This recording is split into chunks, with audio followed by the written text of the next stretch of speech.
मौक़िफ़ को सिंध की इस पाकिस्तान की सूरत हाल के बारे में क्या पता होगा। सबसे पहले तो मैं ये कहूँगा sir, start with the same thing. Tax था, टैक्स दे रहे थे। हाँ, जहाँ जैसे दूसरी जगहों पे एफबीआर फेल होता है, हमारा भी रेवेन्यू डिपार्टमेंट फेल हो रहा था कलेक्ट करने में प्रॉपर्ली। जैसे हर जगह मैं ये बात कर रहा था, अभी ये जो टैक्स की थोड़ी डिटेल भी दूंगा, मैं कोशिश करूंगा 10-1 मिनट में ख़त्म करूं अपनी तकरीर।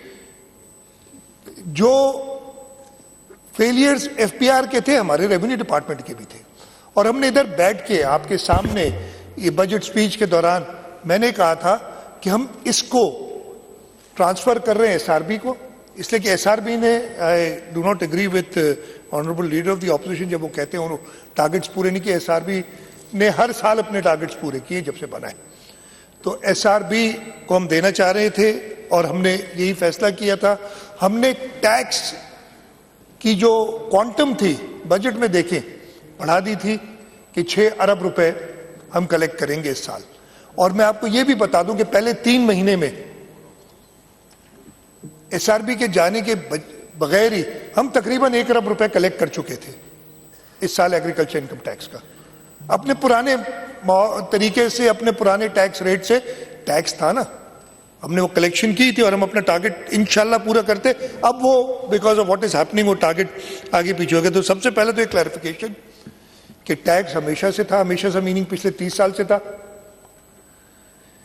हमें पहली बार मई के महीने में पिछले साल फेडरल गवर्नमेंट ने कहा, और स्टार्ट कहां से किया था मैं ये बताता हूं, कि जी ये टैक्स हमें दे दें, एफबीआर कलेक्ट करेगी आज के बाद से।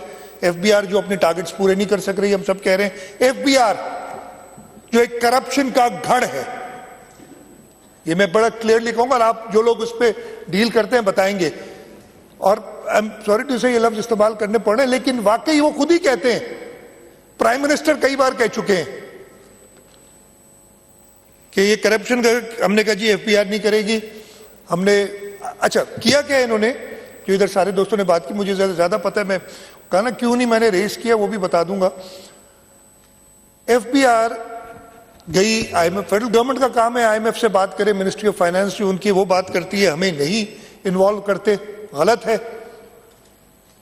मैं तो कहता हूं जो फेडरल टैक्सेस हैं उसमें भी 57% हिस्सा, 57.5% हिस्सा सूबों का आता है। तो प्रोविंशियल असेंबली से भी वो मंजूर होने चाहिए जो टैक्सेस डालते हैं। खैर वो नहीं करते, प्रोविंशियल गवर्नमेंट से भी कंसल्ट करना चाहिए। उन्होंने बगैर कंसल्ट किए एफबीआर ने अपनी कोताहियां छुपाने के लिए, एफबीआर ने अपने फेलियर्स को पे पर्दा डालने के लिए कहा जी ये एक सेक्टर है ये टैक्स नहीं देता, एग्रीकल्चर। अब बाकी जो सेक्टर है उसमें माशाल्लाह इन्होंने सारी कलेक्शन कर ली है। एक सेक्टर पे टैक्स नहीं है, उधर ही से शुरू हुआ था। और फिर अनफॉर्चुनेटली जब हमारे यहां से भी ये बातें निकलती है कि जी एग्रीकल्चर पे टैक्स नहीं है, एग्रीकल्चर पे टैक्स नहीं है, तो हर एक समझते एग्रीकल्चर पे टैक्स नहीं है। उस वजह से उन्होंने जाके कहा कि जी हम आपको हल बताते हैं, आईएमएफ से कहा कि आप एग्रीकल्चर सेक्टर पे टैक्स लगा दें, और आप टैक्स लगा दें उस लेवल का। उन्होंने ये जो सारी आपने डिटेल्स देखी कि 15% से शुरू होता है, 6 लाख रुपए से ऊपर लग जाता है और 45% तक जाता है।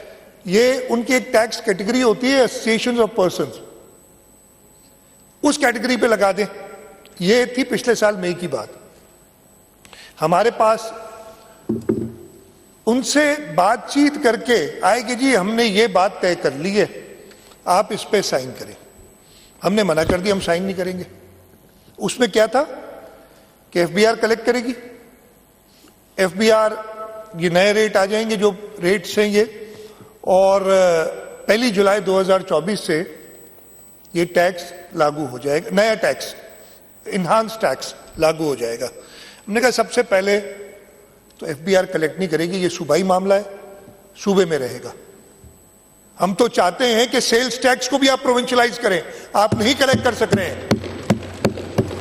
और ये मेरी बात नहीं है, शहीद मोहतरमा बेनजीर भुट्टो ने 2008 के पाकिस्तान पीपल्स पार्टी के मैनिफेस्टो में कहा था कि sales tax should be gradually transferred to the provincial government. आगे देख ले। और हमने सुबह सिंध में एसआरबी बनाने के बाद ये वो एसआरबी का टैक्स जो आप कह रहे हैं ना, एसआरबी नहीं करती कलेक्ट, जब वफाक हमारे लिए कलेक्ट करती थी 2000, मुझे साल याद नहीं, 11-12 तक है या 11-12 तक, जब वफाक टैक्स कलेक्ट करती थी तो उसने हमें उस 11-12 में टैक्स दिया 7.5 अरब रुपए। एसआरबी 12-13 में, हो सकता है साल एक आध आगे पीछे हो गए, मुझे इस वक्त याद नहीं, जब पहले साल उन्होंने शुरू किया हमने टैक्स टारगेट रखा 25 अरब और 25 अरब कलेक्ट किए। तो हमने तो कहा सेल्स टैक्स भी हमें दे दो, सूबों को जाए, सूबे करीब हैं लोगों से, लोगों का प्रॉब्लम भी जानते हैं, लेकिन ये टैक्स भी लेना चाह रहे थे ताकि एफबीआर अपनी कोताहियां जो उनकी खराबियां थी उनको छुपाने के लिए। हमने कहा हम ये नहीं देंगे।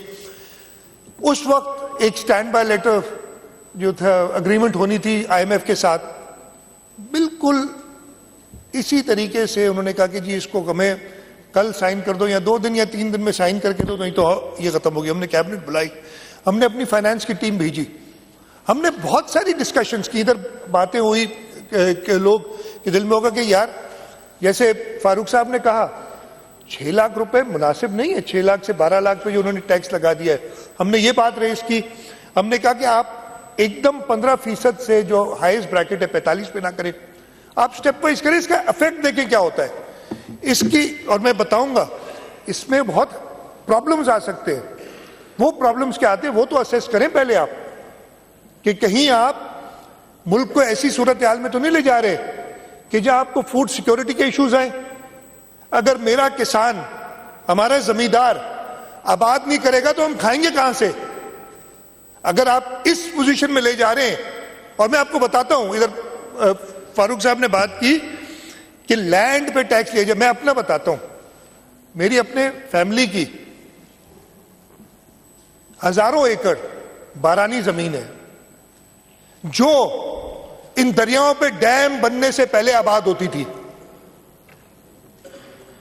अब उसमें से 1 एकड़ भी आबाद नहीं होता, और कोई खरीदने, मैं खैर पहली बात, बड़ों की जमीनें अल्लाह ना करे कभी ऐसा बात है कि बेचनी पड़े, लेकिन बेचूंगा तो कोई खरीदने के लिए भी तैयार नहीं है।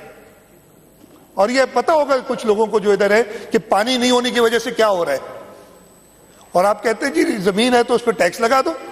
तो हमने तो खास तौर पे इधर से निकाला है, this is not a wealth tax, this is an income tax. आप कमाई करोगे टैक्स देना पड़ेगा, इसमें हम बिल्कुल मानते हैं। तो ये चीज थी। तो खैर ये हमने डिस्कशन की उनसे, हमें कहा कि लैंड टैक्स नहीं होना चाहिए, एडवांस एग्रीकल्चर इनकम टैक्स, वो हमने मनवाई उनसे बात। फिर हमने कहा कि इसको आप इमीडिएटली अगर लागू करोगे तो प्रॉब्लम्स होंगे। 1 जुलाई से हम अपना पैराफर्नालिया सेटअप नहीं कर सकते। फिर उन्होंने कहा चले, इनसे मनवाया कि 1 जनवरी 2025 से होगा। फिर उन्होंने एक शर्त लगाई कि 30 सितंबर तक ये असेंबली से पास होना चाहिए। हमने कहा जी हम देखेंगे, उस पर कमिटमेंट नहीं है। आपने कहा ना, आज कौन सी तारीख होगी? 3 फरवरी, 30 सितंबर तक पास करना था।